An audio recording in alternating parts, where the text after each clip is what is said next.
ನಮಸ್ಕಾರ. ಆಹಾರ, ಆರೋಗ್ಯ, ಆಧ್ಯಾತ್ಮ ಈ ಸಂಸ್ಕಾರದ ಬೆಳಕಿಗೆ ತಮ್ಮೆಲ್ಲರಿಗೂ ಸ್ವಾಗತ, ಸುಸ್ವಾಗತ. ಇಂದು ಗುರುಪೂರ್ಣಿಮೆ, ಬುದ್ಧ ಪೂರ್ಣಿಮೆ ಕೂಡ. ಗುರು ಅಂದರೆ ಯಾರು? ಬೆಳಕನ್ನು, ಜ್ಞಾನವನ್ನು ತೋರಿಸುವಂಥವನು ಗುರು. ವಿಶ್ವದ ಪ್ರಥಮ ಗುರು ಅಂತಂದರೆ ಅದು ಶಿವ.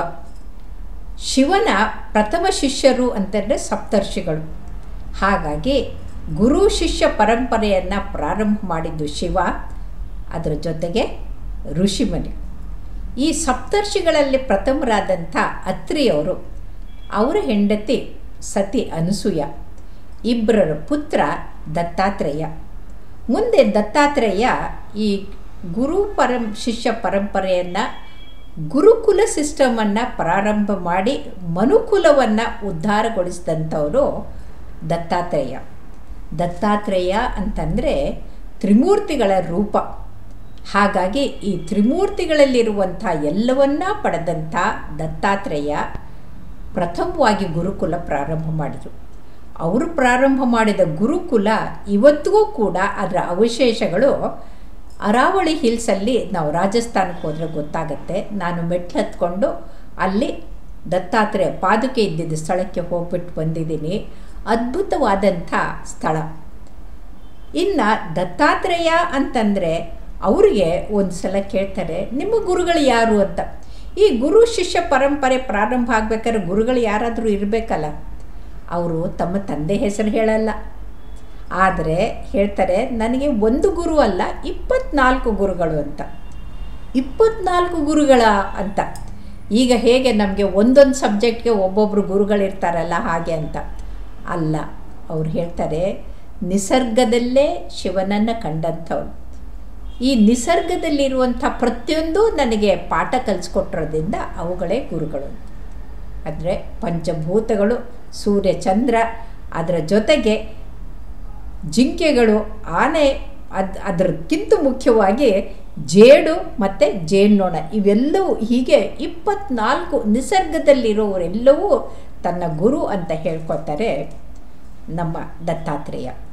ದತ್ತಾತ್ರೇಯ ಪರಂಪರೆ ಅಂತಂದರೆ ಅದು ಒಂದು ಜ್ಞಾನದ ಸಾಗರವನ್ನು ಹರಿಸಿದಂಥದ್ದು. ಈ ಗುರು ಪರಂಪರೆಯಲ್ಲಿ ಗುರು ಶಿಷ್ಯ ಕೂತ್ಕೊಂಡು ಶಿಷ್ಯ ಪ್ರಶ್ನೆ ಕೇಳಿದರೆ ಗುರು ಉತ್ತರ ಕೊಡೋದು, ಇದು ಪರಂಪರೆ ಮುಂದುವರ್ಕೊಂಡೇ ಬಂದಿದೆ. ಹಾಗಾಗಿ ಮುಂದೆ ಯಾವುದೇ ಇದಾದರೂ ಕೂಡ ಪ್ರಶ್ನೋತ್ತರ ಕೇಳುವಂಥದ್ದು, ಅದರಿಂದ ಜ್ಞಾನವನ್ನು ಕೊಡುವಂಥದ್ದು ಮುಂದುವರ್ಕೊಂಡು ಬಂತು.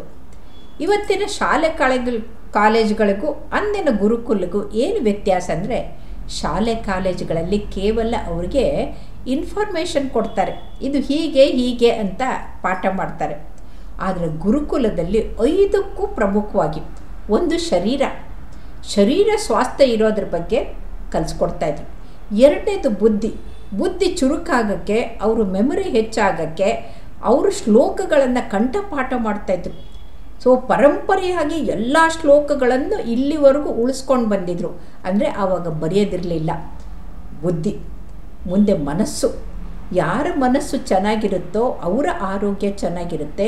ಮನಸ್ಸನ್ನು ನಿಗ್ರಹಗೊಳಿಸೋದು, ಈ ಚಂಚಲವಾದಂಥ ಮನಸ್ಸನ್ನು ಉತ್ತಮಗೊಳಿಸೋಕ್ಕೆ ಪಾಠ ಮಾಡ್ತಾಯಿದ್ರು. ಯಾಕಂದರೆ ಮನಸ್ಸು ಮಂಗನ ಥರ, ಆದರೆ ಮನಸ್ಸು ಜೆಟ್ ಪ್ಲೇನ್ಗಿಂತೂ ಫಾಸ್ಟ್ ಆಗಿ ಹೋಗುವಂಥದ್ದು. ಹಾಗಾಗಿ ಆ ಮನಸ್ಸನ್ನು ನಿಗ್ರಹ ಮಾಡೋದನ್ನು ಕೂಡ, ಆ ಮನಸ್ಸನ್ನು ಮಹಾದೇವ ಮಾಡ್ಕೊಳ್ಳೋದನ್ನು ತೋರಿಸ್ಕೊಟ್ಟು. 4ನೇದು ಚಿತ್ತ. ಇವತ್ತಿನ ಮೊಬೈಲ್ ದಿನಗಳಲ್ಲಿ ಮಕ್ಕಳಿಗೆ ಚಿತ್ತನೇ ಹೊರಟೋಗ್ಬಿಟ್ಟಿದೆ. ಯಾವುದ್ರ ಕಡೆಗೆ ಗಮನ ಕೊಡಬೇಕು ಕೊಡ್ತಾನೇ ಇಲ್ಲ. ಈ ಚಿತ್ತ ಅಂದರೆ ಏಕಾಗ್ರತೆ. ಏಕಲವ್ಯನ ಏಕಾಗ್ರತೆ ಬರಬೇಕು ಅಂದರೆ ಚಿತ್ತವನ್ನು ಬೆಳೆಸ್ಕೋಬೇಕು. ಕೊನೆಯದಾಗಿ ಆತ್ಮ ಅಂತಂದರೆ ಆ ಪರಮಾತ್ಮನ ಅಂಶ, ಜೀವಾತ್ಮ ನಮ್ಮಲ್ಲಿದ್ದು, ಅದು ನಮ್ಮ ಚೈತನ್ಯ ಇರೋವರೆಗೂ ನಮ್ಮ ಬದುಕು. ಆ ಜೀವಾತ್ಮದ ಚೈತನ್ಯ ಹೆಚ್ಚಿಸ್ಕೊಳ್ಳೋದು ಹೇಗೆ ಅಂದರೆ ಆತ್ಮಬಲ, ಆತ್ಮಸಾಕ್ಷಿ, ಆತ್ಮದ ಇದನ್ನು ಹೆಚ್ಚಿಸ್ಕೊಳ್ಳೋಕ್ಕೆ ಎಲ್ಲವೂ ಈ ಗುರುಗಳು ಹೇಳ್ಕೊಡ್ತಾಯಿದ್ರು. ಅವ್ರು ಕೊಟ್ಟಿರೋ ಜ್ಞಾನದಿಂದ ಮಕ್ಕಳು ಅತ್ಯಂತ ವಿಕಸಿತವಾದಂಥ ವ್ಯಕ್ತಿಗಳಾಗ್ತಾಯಿದ್ರು. ಮುಂದೆ ವೇದವ್ಯಾಸರು ಕೂಡ ಹುಟ್ಟಿದ್ದು ಇದೇ ದಿನ. ಹಾಗಾಗಿ ವ್ಯಾಸ ಪೂರ್ಣಿಮೆ ಅಂತ ಕೂಡ ಹೇಳ್ತಾರೆ.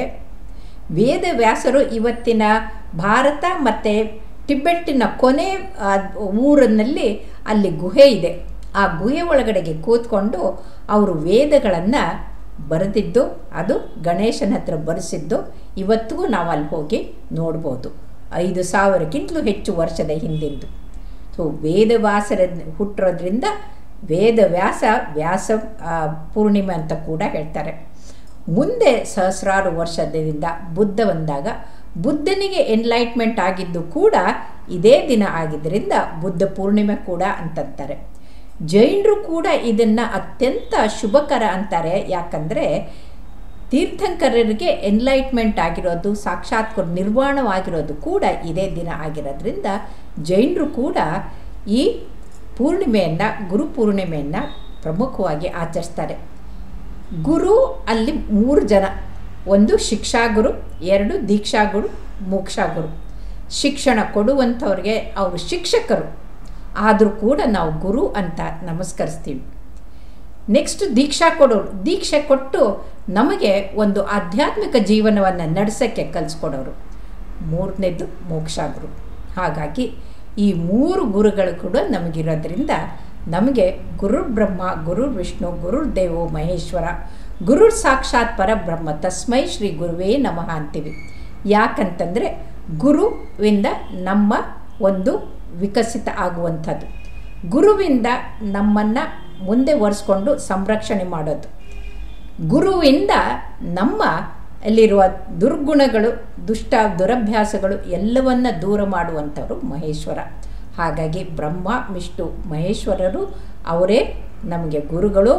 ಗುರುವೇ ಅವರಲ್ಲಿ ಈ 3 ಇರುವಂಥವರು. ಹಾಗಾಗಿ ಗುರು ನಮಗೆ ಪಾಠ ಮಾಡೋದಲ್ಲ, ಗುರು ನಮಗೆ ಮಾರ್ಗದರ್ಶನ ಮಾಡ್ತಾರೆ, ಗುರು ನಮಗೆ ರಕ್ಷಣೆ ಮಾಡ್ತಾರೆ, ಗುರು ನಮಗೆ ಮೋಕ್ಷ ಕೊಡುವಂಥದ್ದನ್ನು ಕೂಡ ಕಲಿಸ್ಕೊಡ್ತಾರೆ. ಹಾಗಾಗಿ ಬನ್ನಿ, ಈ ಗುರು ಪೂರ್ಣಿಮೆ ದಿನ ಕೇವಲ ನಮಗೆ ಪಾಠ ಮಾಡಿದ ಗುರುಗಳಲ್ಲ, ದೀಕ್ಷೆ ಕೊಟ್ಟ ಗುರುಗಳಲ್ಲ, ನಮಗೆ ಕಲಿಸಿಕೊಟ್ಟಂಥ ನಿಸರ್ಗದಲ್ಲಿರೋ ಎಲ್ಲ ಗುರುಗಳಿಗೂ ನಮ್ಮ ಪುರಾತನದಿಂದ ಇಲ್ಲಿವರೆಗೂ, ಶಿವನಿಂದ ಇಲ್ಲಿವರೆಗೂ ಬಂದಂಥ ಆ ಪರಂಪರೆಯನ್ನು ಮುಂದುವರಿಸ್ಕೊಂಡು ಹೋಗೋಣ ಅಂತ ಹೇಳ್ತಾ ಮತ್ತೊಮ್ಮೆ ತಮ್ಮೆಲ್ಲರಿಗೂ ಗುರು ಪೂರ್ಣಿಮೆಯ ಶುಭಾಶಯಗಳು, ನಮಸ್ಕಾರಗಳು, ಪ್ರಣಾಮಗಳು.